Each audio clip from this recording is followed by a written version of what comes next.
At the beginning of the semester, I've always said it kind of feels like I got hit by a Mack truck. That's a bit dramatic.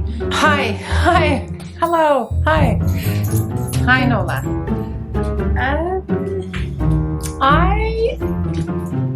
Yeah. Well, I went to look and see when's the last time I did a recent reads video.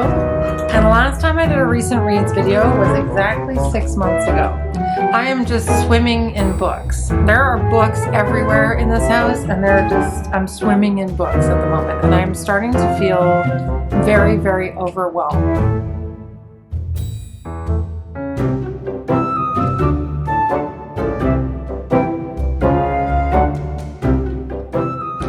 It's me, Jess. So clearly at 6-month intervals, I struggle a little bit with my reading and with my uploads, and that is the point where I am again. So I really went on a filming spree where I filmed a lot of recommendation videos on a lot of piles of possibilities of books that I was so ambitiously going to read for Women in Translation Month, for Shorty September, which I can't believe we're almost at the end of September. It's kind of freaking me out a little bit. I took a whack of books out of the library. So yeah, I'm starting to feel kind of overwhelmed by all of these plans, which is not a nice feeling. I want to feel like I'm reading at a pace that's enjoyable, and I want to feel like I'm reading books that I'm enjoying. So it's not to say that I haven't been reading, it's just to say that I haven't been reading all the books that I thought I was going to. And I'm trying not to feel badly about that, because it is a very, very busy time of year for me. I think I've mentioned this a couple times on my channel, but I literally came home yesterday, and at 4 p.m. I had to lie down and go to sleep. That's how tired I was. So it really wears me out to go from 0 to a bazillion at the beginning of the school semester. That being said, I have read some really fantastic books, which I wanted to talk about today in August and the beginning of September. So this is more of a recent reads, and what am I currently reading? I guess a current reads, recent reads video, because I just didn't feel that I could do a wrap up for August, and I really feel that I failed to live up to expectations because I didn't end up reading very many of the books that I'd chosen in my pile of possibilities for Women in Translation Month, and I was feeling really bad about that. So I kind of psyched myself out a little bit, but I was just distracted by some other books that I was reading that I was gravitating more towards. I do think that I have a little bit too much going on, so I am going to narrow down some of the book clubs that I participate in. One of them I think I'm going to let go, and we'll see how it goes. What have I recently read, or what have I read not in the too long ago past of August? Well, I did a vlog where I read Sunshine Nails and Lost Girls when I went to Maine. You can check that out. And I never did a wrap up of that month, so I'll just quickly talk about each of these. Sunshine Nails was actually a lot more fun than I thought it was going to be. So Sunshine Nails was kind of surprised me in that the characters were really good and the story was more interesting than I expected it to be. It's not really fair to judge a book by its cover, but this does look like something that is a beach read, and in some ways it had that same feel, but it had a lot more depth to it than I was expecting. So this is a story about Jessica, who comes home to Toronto from LA to help out with her parents' nail salon. But the reason why they need help with the nail salon is that a boutique chain nail salon has come in from New York. I never could remember the name of the nails place. So it's called Take 10. It's described as an ultra glam chain offering a more luxurious salon experience. Comes in and really puts a lot of pressure on the family-run business. And so that's the main story, but there's also a lot in here about the immigrant experience. There's a lot about the relationships within family and the loyalties that people feel to one another in a family and the need to provide for the family. Also a lot about the lengths that people will go, like the lengths that the parents go to keep the business running. There's a lot in here about gentrification.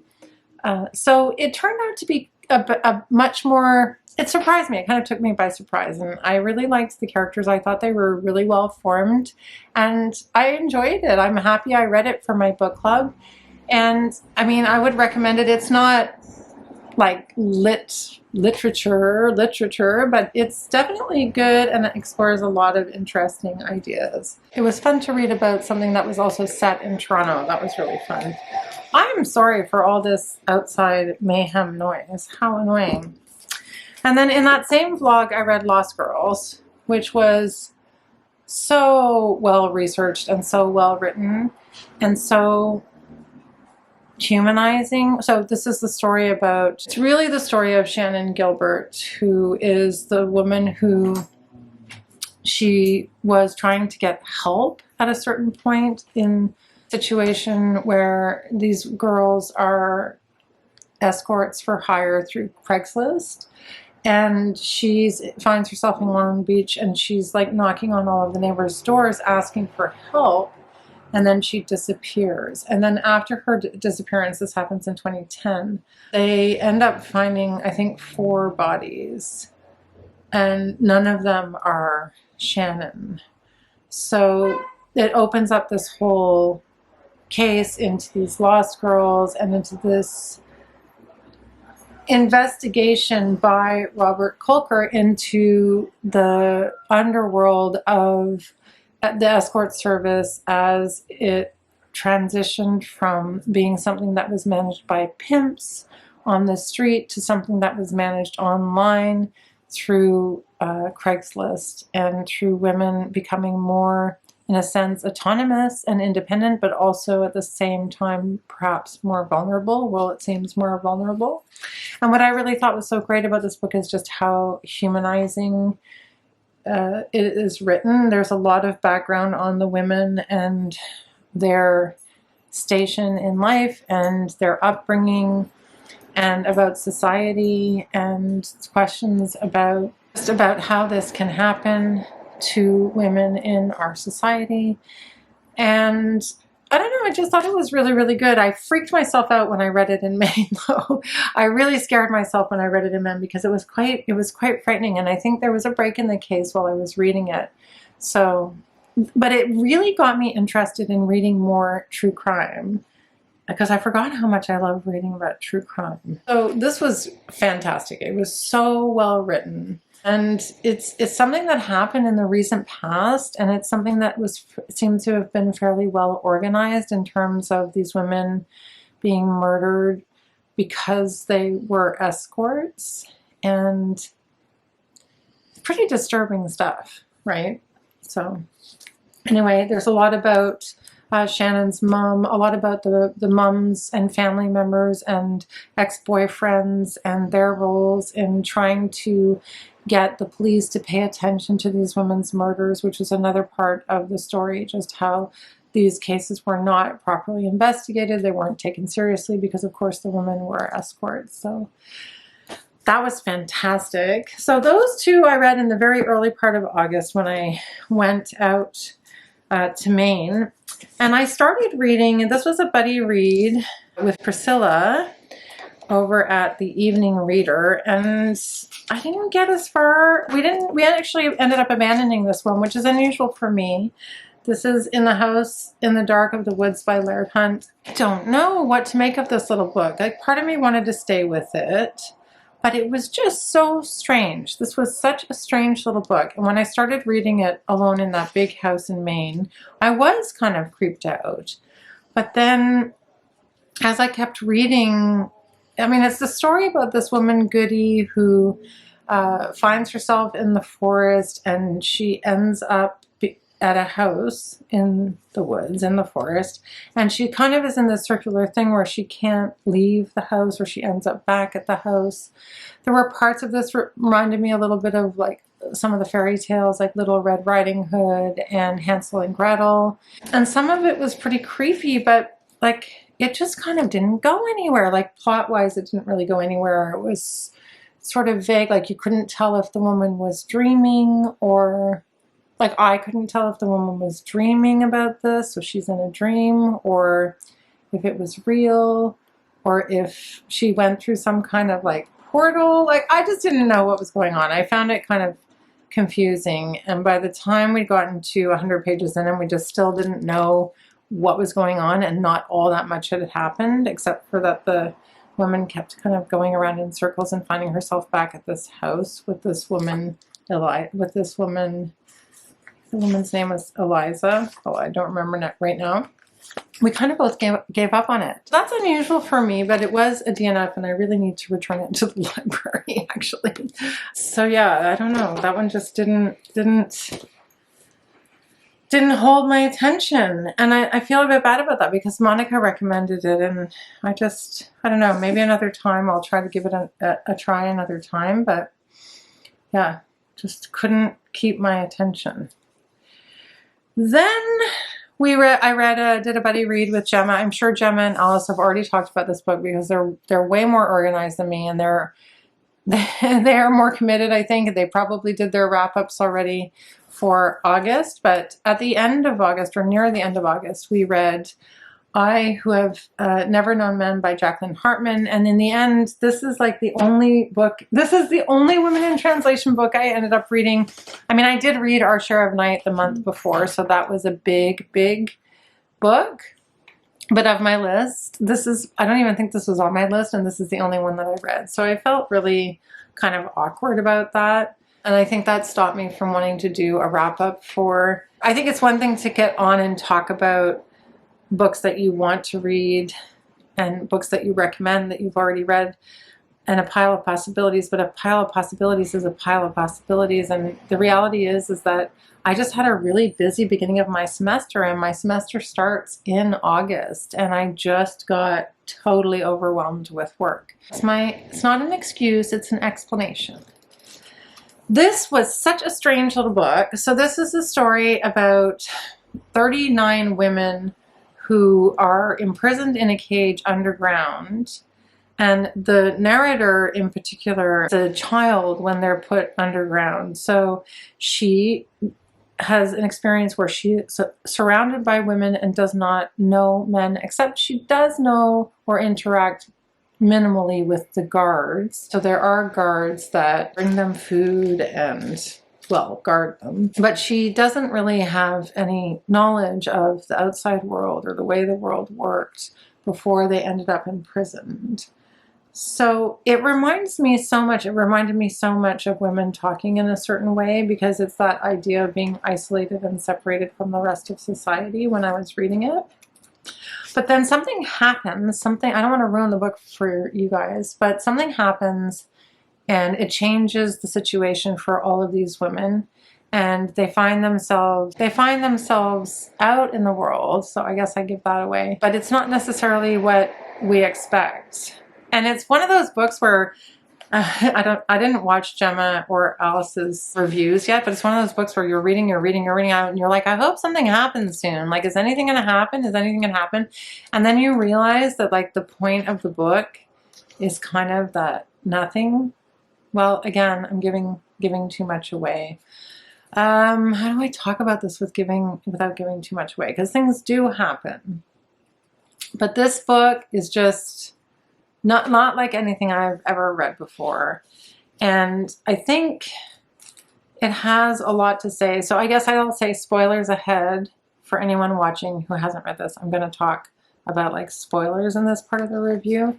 It seems to be very focused on what is the meaning of life? Is there any meaning to life?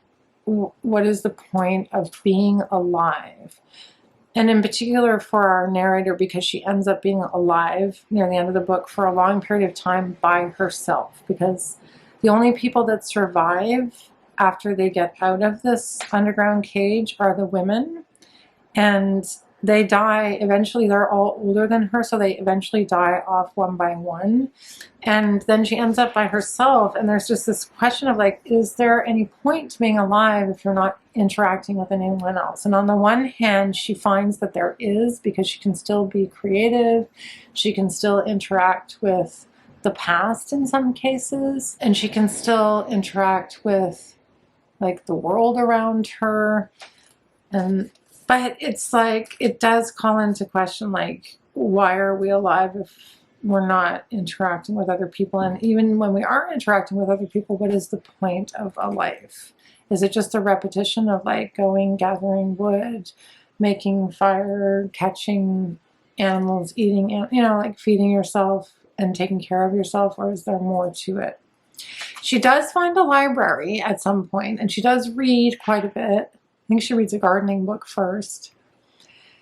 And she reads about outer astronomy, I think, astrophysics or something, I've forgotten. And that suggests, oh, like if we have access to knowledge, then maybe our life is more interesting or has more value. But by the time she's reread all the books however many times, then it doesn't seem to have as much meaning anymore. So this is like a very, like a book that would want you to be thinking about life and the meaning of it, and what it means to potentially live life by yourself without interacting with anyone else. Which brings me to a show that I've been watching. I don't know if anybody out there has ever watched Alone, but I started watching that show Alone, and it is freaking me out. So for those of you who don't know, Alone is a show, it's like a competition show where people go out into the wilderness and they see how long they can survive for. And I actually think, I'm not even sure if that show should be legal. Like, I don't even know if people should be allowed to be left alone without social contact for the purposes of entertainment. I think it's like very, very, very wrong. Anyway, so if you've watched Alone, let me know in the comments below what you think about that show. I think it's quite inhumane. And definitely the show reminds us, and this book, I think on a certain level reminded us, although she did survive and she did make something of her life, but it brings into this question of, is there any point in being alive if you're alone? And of course, because she's a woman, she doesn't have any children, so the value of life if you're not reproducing, all of that is questioned in this book. I can't say that I loved it. I didn't love this book. It wasn't completely enjoyable to me, but the other girls, I think, liked it, and I think there's definitely a lot to think about, and it does have a very beautiful cover. And actually, side note, I was reading about her, and her family was Jewish, and she did survive the Holocaust, so the Holocaust might have informed this. So that was I Who Have Never Known Men. It feels like I read that a really, really long time ago, may I say.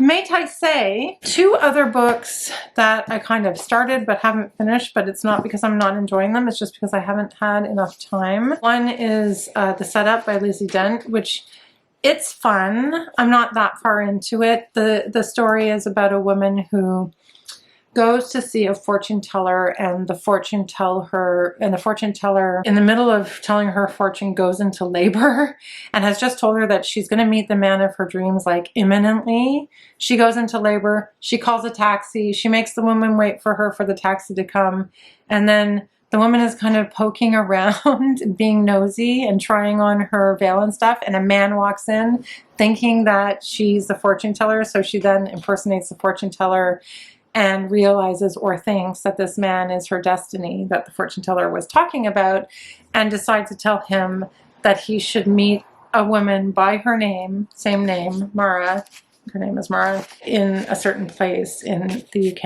and she goes back to the UK, and this is in Budapest. And anyway, it's kind of one of those funny, very funny, light, I think Mara then decides that she needs to have a makeover before he's going to meet her. We don't know the whole time if he's going to come and meet her or not. It's just a fun, light, this is definitely a beach read.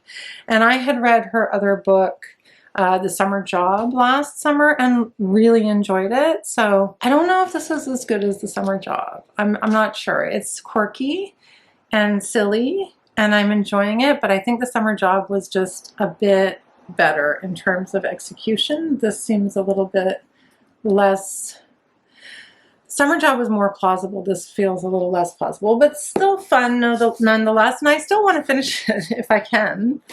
Still want to make time to finish it. Another book that I started and have out from the library, but haven't quite finished, is The Hate U Give. This was one of the books on our list for reading banned books, and I knew about this book because of course it had so much hype at one time when it came out, and but I've been not able to finish this book because I'm actually finding it really hard to read. Like, I'm finding it very disturbing to read. It's a really hard book to read. I know I need to read it, but it's just a really tough one because it's about a woman, our young protagonist, star who is, I think she's like 16 or maybe 15, and she's with a friend of hers, and they get stopped by the cops, and her friend is murdered by the cops. And then it's about all of the fallout from that. It's a really tricky read. It's really real and honest and really well written, but it's super hard to read. But like, obviously very good observations and very important observations, and this is why it was banned, right? There's a lot of commentary on being Black and insights into the Black experience in America. So it talks a lot about Black empowerment and about how Black people are targeted, because when they become empowered, they become targeted. Sorry, I'm not being that coherent about it. I did sort of stop reading it a while ago because I was having such a hard time about it. And there's a bit about Black rage. Like, this is really interesting. I thought this passage was really interesting. She says, "Daddy once told me there's a rage passed down to every Black man from his ancestors, born the moment they couldn't stop the slave masters from hurting their families. Daddy also said there's nothing more dangerous than when that rage is activated." There's just a lot in this book about the Black experience and where that Black rage comes from, and how it's intergenerational trauma that's being presented, and how Black people are stereotyped because of that anger. Like, there just is so much going on in this book. And outside of that, there's this story, which is this really heartbreaking story about this young boy who gets killed, and then his friend who witnesses it, who's our protagonist, who has to then decide whether she is going to speak up for Khalil and out against the white police officer, or if she's not. And that's a lot of pressure to have on her. And it's just, there's a lot more to the story than that, and like I said, I haven't finished it. I'm going to do my best to finish it, but I just had to put it aside because I found it to be too heavy, and I just was having a hard time with it. Like, I was picking it up and I was like, oh my God, I can't read anymore. Like, I have to do it in small bits because I find it so affecting. Obviously, it's a good book. So the other book that we read with that book club that I had chosen was All Boys Aren't Blue, which was it's dubbed a memoir manifesto. It's a young adult, it's another YA memoir about a young activist, George M. Johnson, and it's about their experience growing up Black and queer in New Jersey. And it's written as like a series of essays.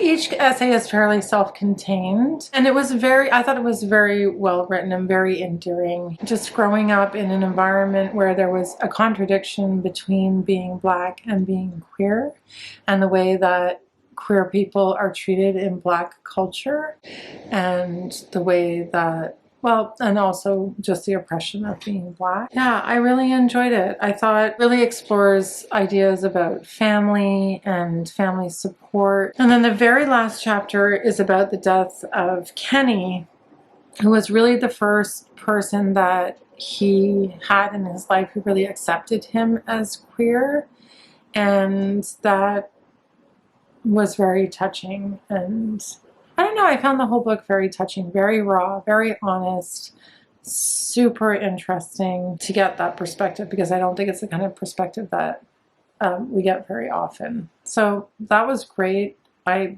understand why it's banned. I mean, it's banned because it's about a person's very real experience that isn't an experience that is accepted by some people in our culture or respected by people in our culture. So that's why. I think it'd be fun to do a list of all of the banned books. Of course, the big one is Middlemarch, which I'm going to do a separate video for Middlemarch, but I love Middlemarch. I love this book so much. I just kind of fell in love with the characters.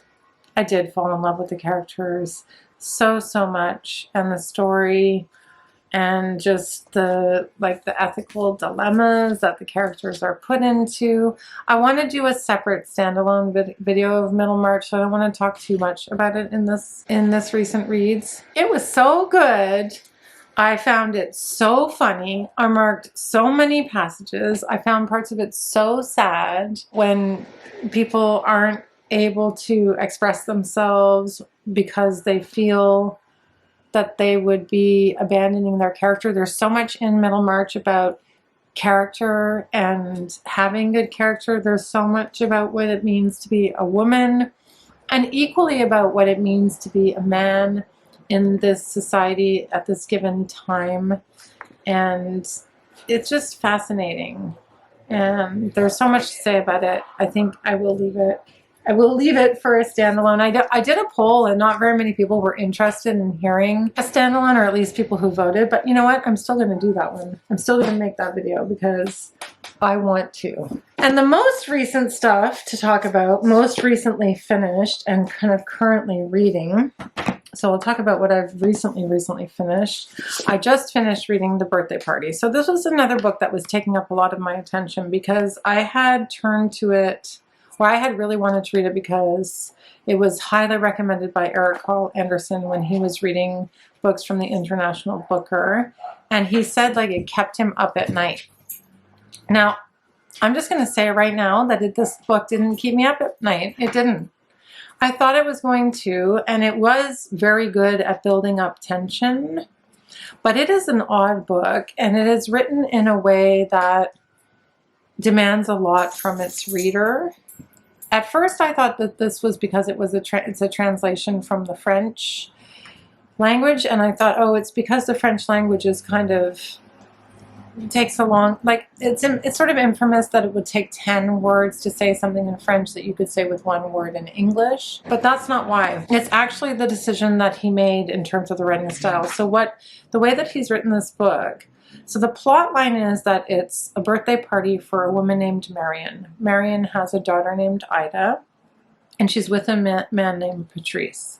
They have a neighbor named Christine, who's an artist, and they've just saw, and she has a couple of friends from work, and she works, I think, as a graphic designer. And the whole thing starts out on the morning of this birthday party, and they're preparing for her birthday. And in the meantime, Christine gets some threatening letters. There's another property in this little hamlet that is for sale, and for some reason she's getting these threatening letters. And then right at the beginning of the story, well, so what happens is that the way that Mauvignier decides to write this is that he decides to write about it from different points of view, but not different narrative points of view. It's like different points of view written from stream of consciousness, like what they're thinking, what they're feeling in the moment, and how they're reacting in the moment. And so there are quite, like, there's not that much dialogue. There are kind of quite long chunks of text like this, where you're in a character's head and the character's thoughts wander. So you're in the character's head and their thoughts are wandering. Some things are going to their past. Sometimes things are going to what's happening in the moment. Some things are thinking about, they're judging themselves, they're judging other people, they're thinking about what they're going to do in the future, they're thinking, reflecting on their decisions in life. Like there's a lot going on with all of the different characters. And on the one hand, it's a really interesting way to read about a character because you get really intimate with the character, and he does it really skillfully. But man, it requires a focus and attention, and it's almost 500 pages. So it was a bit tough at moments. I think there was a pacing issue with it for sure, because even though something dramatic happens in the beginning of the story, we then go for a very long period of time without anything happening. I mean, some things happen that bring characters into question, like people aren't as they seem, which is interesting.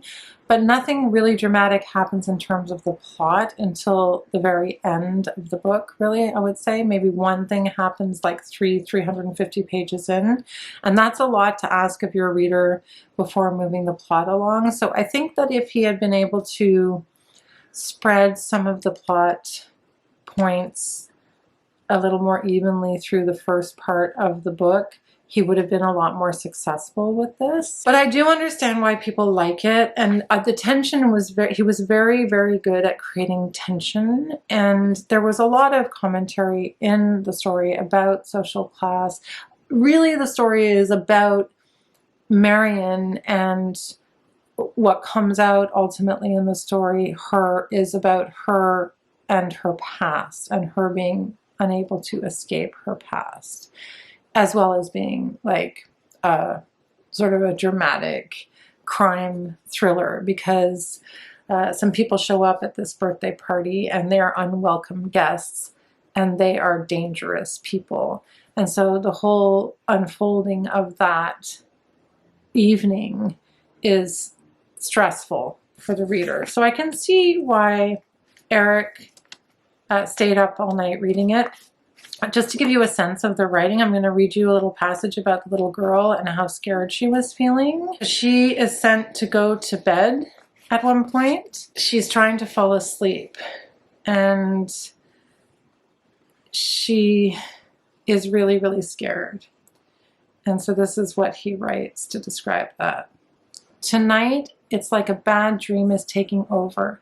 And because it's taking over in real time and lingering, luxuriating, she can see it's not a dream, not a film, not a story she might have read with her mother. She thinks that unlike the stories her mother tells her, this one won't necessarily end the way she wants it to, the way it should. And the anxiety rises by stages, stronger and stronger, turning into sensations throughout her whole body, pins and needles invading her hands, her heartbeat accelerating, her breath, as though she's been running. It's that blood she thinks she hears in her ears now, the flow, the heartbeat thumping in her head. She's starting to get a headache and her eyes blur. Something hardens in her stomach, freezes in her chest. Like, you're really being brought into the visceral experience of that young girl being frightened. And although it's a place to go, it's hard to go in and out of these different characters at that level of intimacy. So it's asking a lot of the reader, I would say.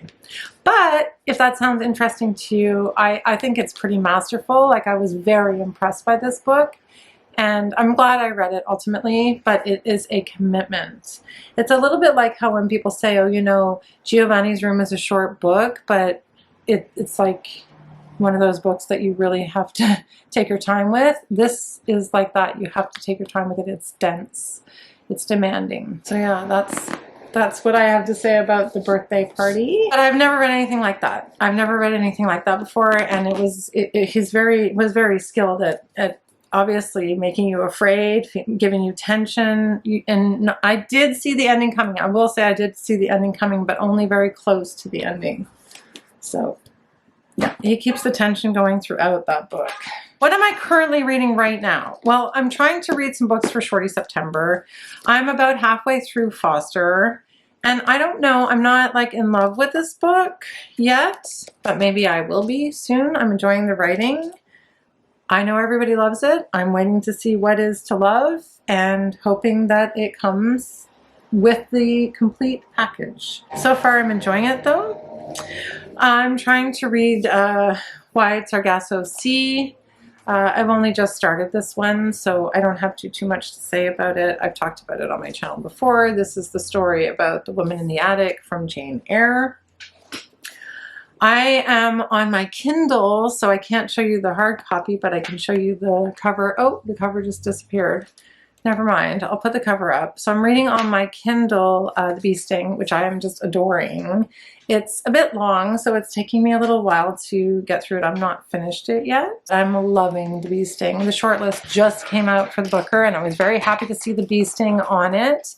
I think from the Booker shortlist, the other ones that I'm interested in is I think I'm going to try to read Prophet Song, although I've heard from a few people that it's boring, but I know that Charlie loves it. What else? I don't know. I'm wondering if I should read A Study for Obedience. I'm not a big Rachel Cusk fan, and I've heard it compared to that, so I'm not really sure. And then the other book that I just started reading this week, I don't know, I just wanted to read another dystopian, is Camp Zero by Michelle Amin Sterling.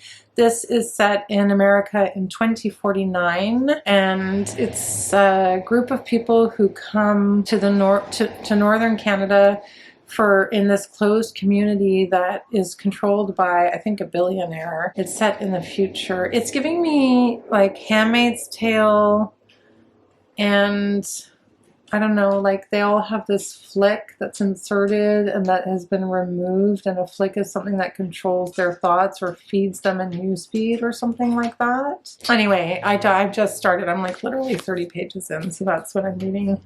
And I think I'm going to read The Fraud next. Well, we're reading it for the book club, so I'm going to be reading The Fraud next. So that's kind of everything that's happening with me. It's kind of my recent read situation. I don't want to beat myself up too much about the fact that I haven't read as many books for Women in Translation Month as I'd hoped to, or even as many short novels as I'd hoped to in September. I might try to add in 1 or 2 before September is over. Having started this one, though, I am considering doing a vlog with this one and maybe the Rabbit Hutch. I'm thinking about doing a vlog, guys. I'm thinking about doing a vlog with the Rabbit Hutch and Camp Zero, because I'm just on this like dystopian kick right now. I'm glad I was able to shed my shame and not reading as much as I'd hoped in the last month and a half, and come on and talk with you all about some of the books that I've been reading. And I will do a proper September wrap-up. I left some out so that I could talk about them in September, and I am going to film that Middlemarch video. Lots of plans. We'll see how many come to fruition. If you're new to my channel, I think I have some new subscribers. Thank you so much for hitting that subscribe button. Maybe hit the like button. I think that helps a lot. And if you're watching but you are not subscribed yet, yeah, stick around. It'd be great if you could subscribe and stick around. That's it for me for this weekend. I don't know what your weekend plans are, but I am going tree climbing with a group of students for my leadership class. I will post some photos from that, I'm sure, on my Instagram. If you're not following me yet, my Instagram is at stalkingkafka on Instagram. And yeah, maybe I'll even get some reading in. Fingers crossed. Thanks, everyone. I'll see you in the next video. Bye for now. I thought it was going to be like a kind of, I don't know, I guess, seriously, someone's driving by with playing music. It's still beautiful weather here, so, you know, people are still playing loud music with the windows down and stuff. So clearly I go through like a 6-month, there's a moment, 6 months at, that toy needs to stay up there. He got it already. We're gonna have to wait for him to stop. You guys are gonna have to wait with me.